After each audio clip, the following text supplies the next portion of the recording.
All right, today we're going to talk about a gas barbecue pit. This barbecue pit here came as a propane, and we're converting it to natural gas and hooking it up for you. So we're going to show you how all that works. We're going to give you a little intro to how that works, so you get a little more insight into what the steps are involved. And if you want more information, let me know, and we could do a more in-depth blog post or video on that sometime.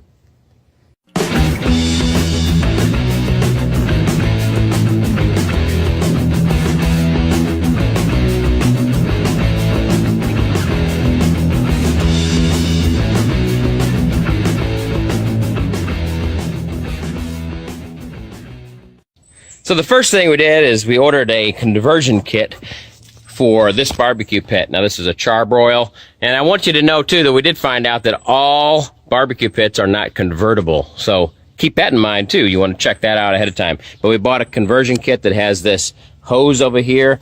We've taken our gas line, we rerouted it over here, and you can see that's got copper, silver soldered together with the safety shutoff there. You always want to have that safety shutoff ideally, so that if anything happens, you can go over there and shut that gas off right away.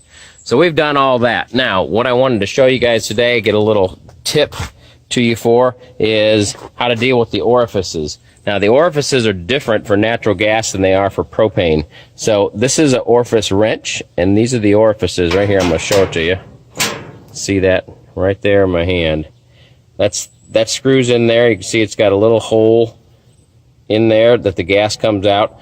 So what we've done is we've gotten the right size orifices for our barbecue pit. Now I'm going to show you how to put those in.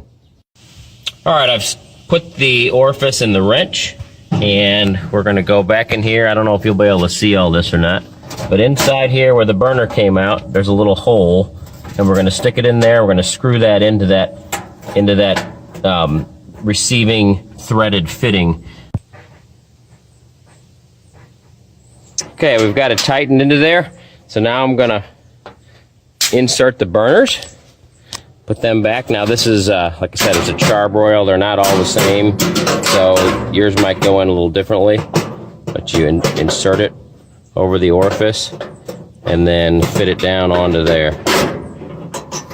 This one has little clips that go in the back here that hold it in place. All right, so we're going to lay everything back in, then we'll show you how it all works. All right, we've got everything put back together. Now we're going to light it. Okay, it is lit. It's going to be hard to see with the sunshine here, but let's see if we can close it. There, you can see the flame. So what I'm doing here is I'm looking at the flame quality. So that's on high. Now let's change that down to low. Now you can see we've got a lower flame. I think we're looking pretty good there. There's an adjustment on these where you can turn this little jet here that will allow more or less air to mix with it. And if you open that, it'll kind of play with the flame. And again, with the sunshine, it's hard to see. But if you do this at night, in the evening when it's dark, or you can kind of close the lid down, look at it, you can see what you need for your flame adjustment. So I've done that for each one. We're going to see, we're going to light those.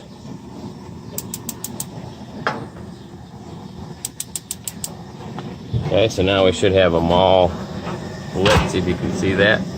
Yeah, it looks like they're all going pretty well here, and I've checked them all on low as well, so they're working fine. So that's going to be a wrap on that. We're going to put the grills back in and ready for some hamburgers.